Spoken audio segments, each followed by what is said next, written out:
जिस तरह से कोई मटके बनाने वाला या फिर कोई बर्तन, मिट्टी के बर्तन बनाने वाला बंदा, जब कोई बर्तन जो मिट्टी होती है वो पूरी तरह से गीली होती है, शुरुआत में उसे जिस तरह से वो मोड़ता है, मरोड़ता है, वही आकार सूख जाने के बाद कंटिन्यू आगे रहता है। फिर वो मटके को अगर सुधारना चाहे तो वो फूट जाएगा, टूट जाएगा, लेकिन नहीं सुधरेगा। बिल्कुल उसी तरह से आज का ये सब्जेक्ट आपके लिए बहुत इंपॉर्टेंट है। आज हम बात करने वाले हैं नई बाइक को आपको फर्स्ट सर्विसिंग तक, यानी कि वो गीली मिट्टी है, फर्स्ट सर्विसिंग तक या फिर 800, 900, 1000 किलोमीटर कुछ रन इन पीरियड होता है, तब तक नई गाड़ी को कैसा मेंटेन रखना है, किस तरह से चलाना है, क्या चीज़ें करनी है, क्या चीज़ें नहीं करनी है, और क्यों करनी है, क्यों नहीं करनी है, क्योंकि उसी रन इन पीरियड पर डिपेंड करती है आपकी गाड़ी आगे कितने टाइम तक सस्टेन करेगी।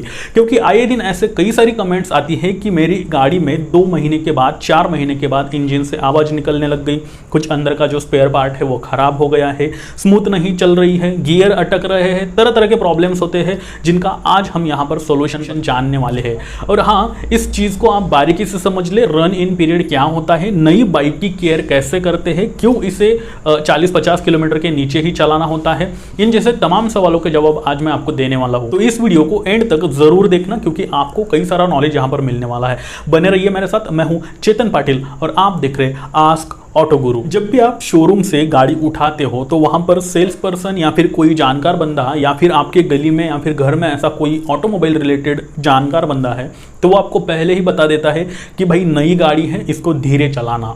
इसका ये मतलब होता है कि आपको रन इन पीरियड में इस गाड़ी को चलाना है। फर्स्ट सर्विसिंग से पहले कुछ चीज़ें ऐसी होती है जो करना बिल्कुल भी मना होता है, क्योंकि इसी के ऊपर डिपेंड करता है आपका गाड़ी का भविष्य।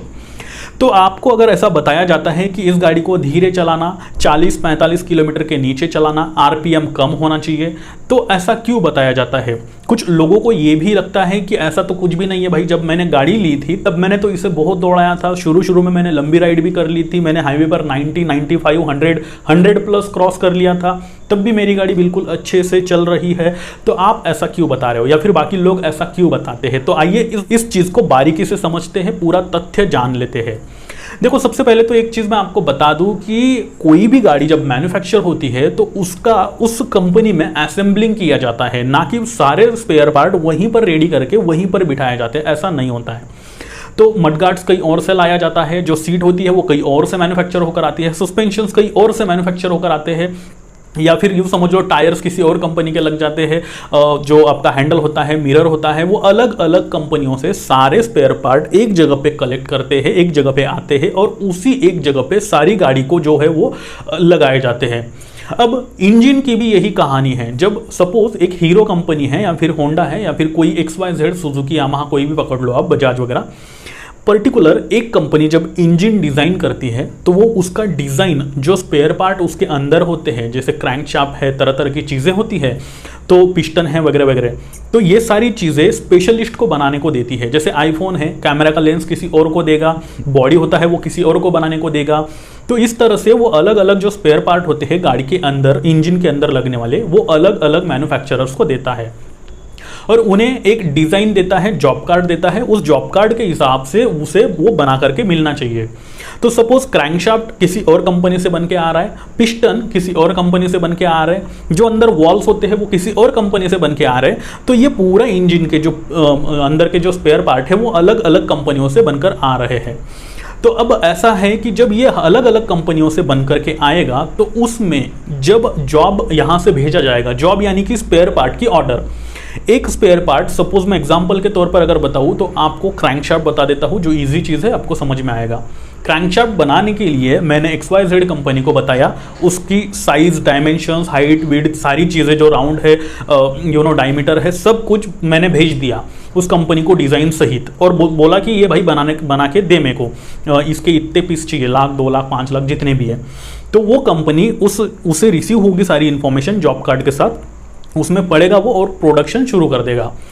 तो मशीन एरर्स यहाँ पर आ जाते हैं कुछ। जब वो क्रैंकशाफ्ट बनेगा तो ज़रूरी नहीं है कि वो जो जॉब कार्ड दिया है तो पूरा का पूरा वो वैसा ही बन करके रिटर्न जाए, उसमें 19-20 का फर्क आता ही है। अब ये 19-20 का फर्क जिसे टॉलरेंस कहा जाता है, ±0.2% या फिर ±1%, 2% ऐसा कुछ होता है।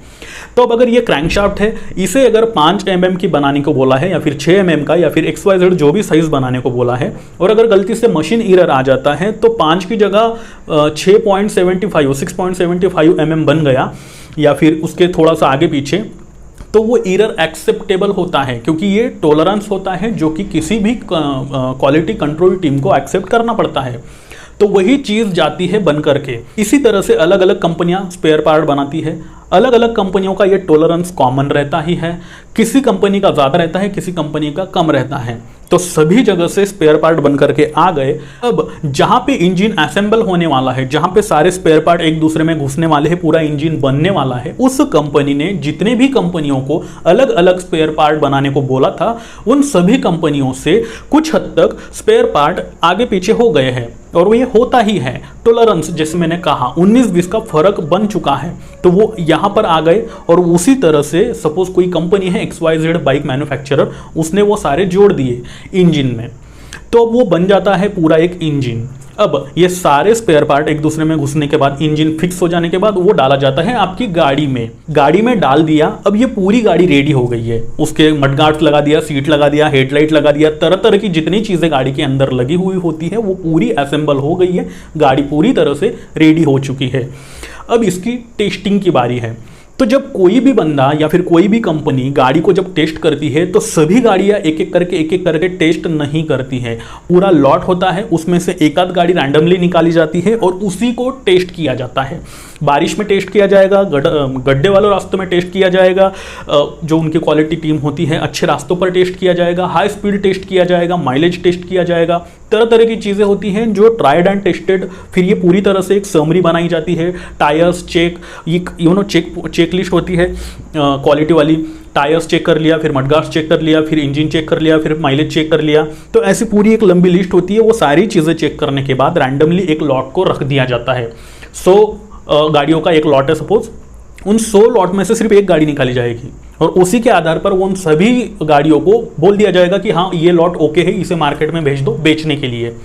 अब जिस गाड़ी को टेस्ट किया उसी के आधार पर जब सारी गाड़ियों को ओके कर दिया है और वो भेज दिया है मार्केट में बेचने के लिए, तो तब ये शोरूम्स में अलग अलग जगह पे जाते हैं, ट्रांसपोर्ट होता है, बड़े बड़े ट्रकों में भर करके जाते हैं। अब ये गाड़ी आ गई है शोरूम में।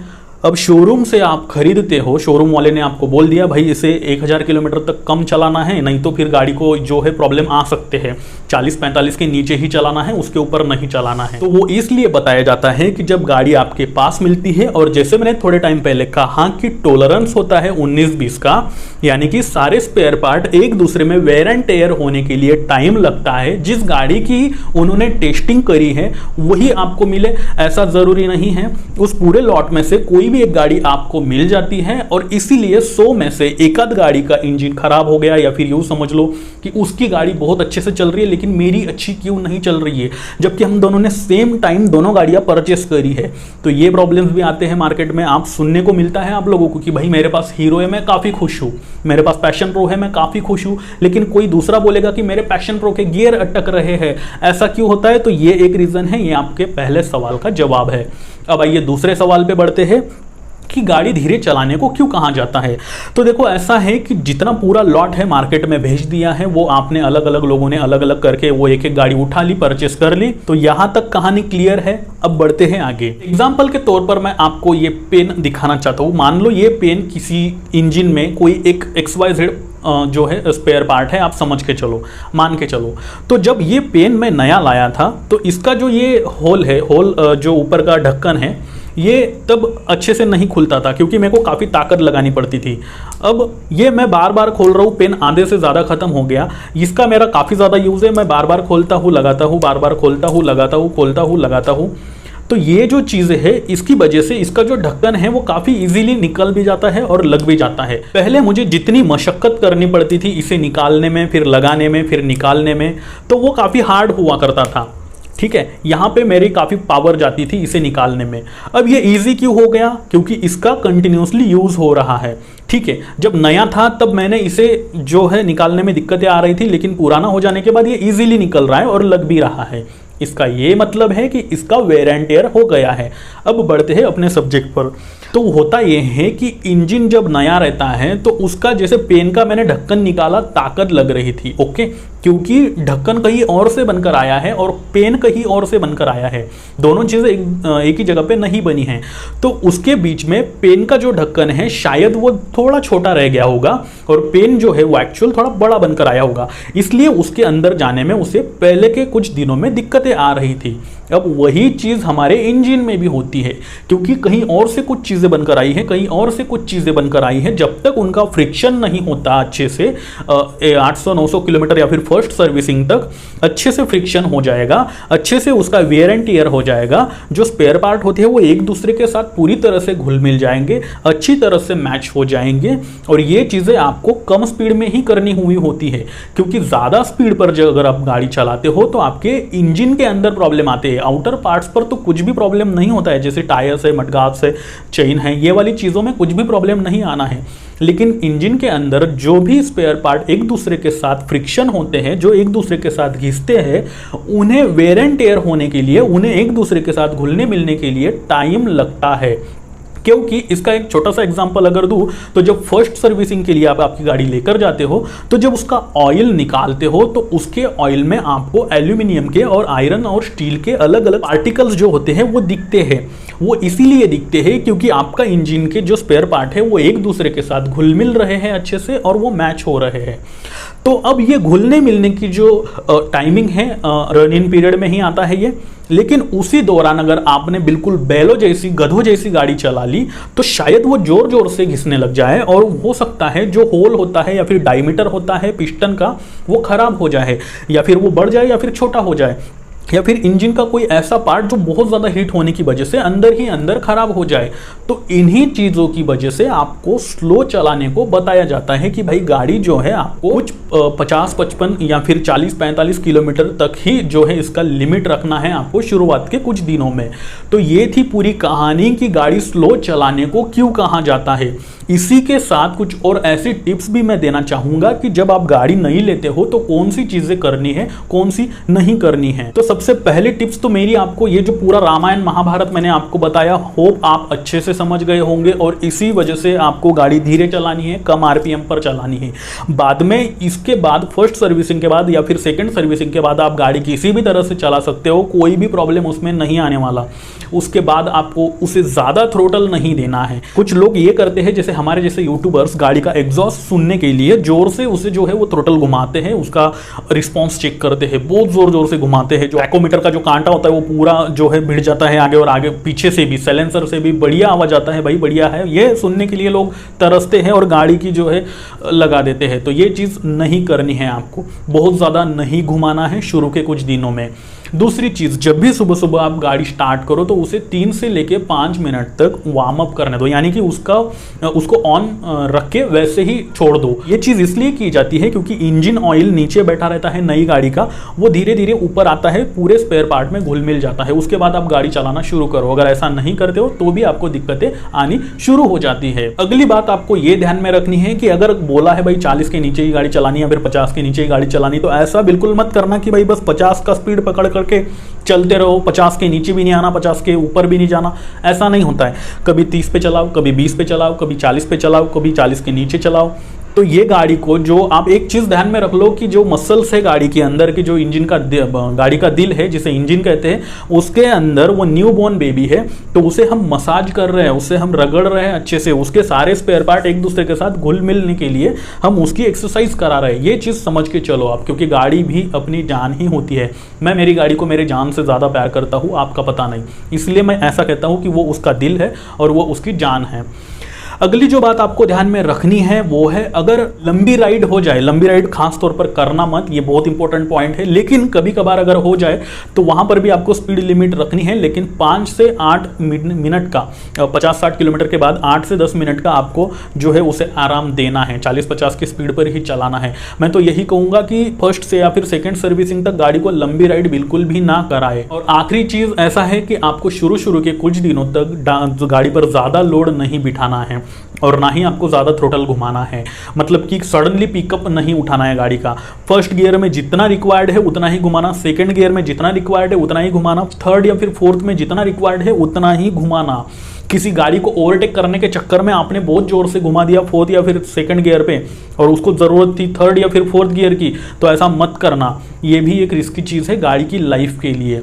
तो बस यही चीज़ें थी जो आपको ध्यान में रखनी है अगर आपके पास नई गाड़ी है या फिर नई गाड़ी लेने की आप प्लानिंग कर रहे हो। और अगर आपके सर्कल में ऐसे कुछ लोग हैं जो नई गाड़ी लेने की प्लानिंग में है, फिराक में है, तो उनको ये वीडियो शेयर ज़रूर करना, क्योंकि ये काफ़ी टेक्निकल चीज़ थी। लोग बस बोल देते भाई कम चलाना है, स्पीड में नहीं चलाना है, लेकिन क्यों?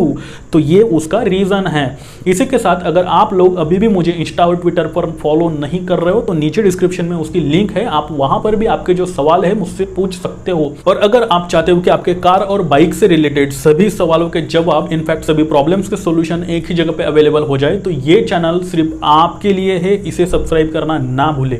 मैं चेतन पाटिल लेता हूं आपसे विदा और फिर से मिलता हूं ऐसे ही किसी नए इंटरेस्टिंग वीडियो के साथ। तब तक के लिए नमस्कार।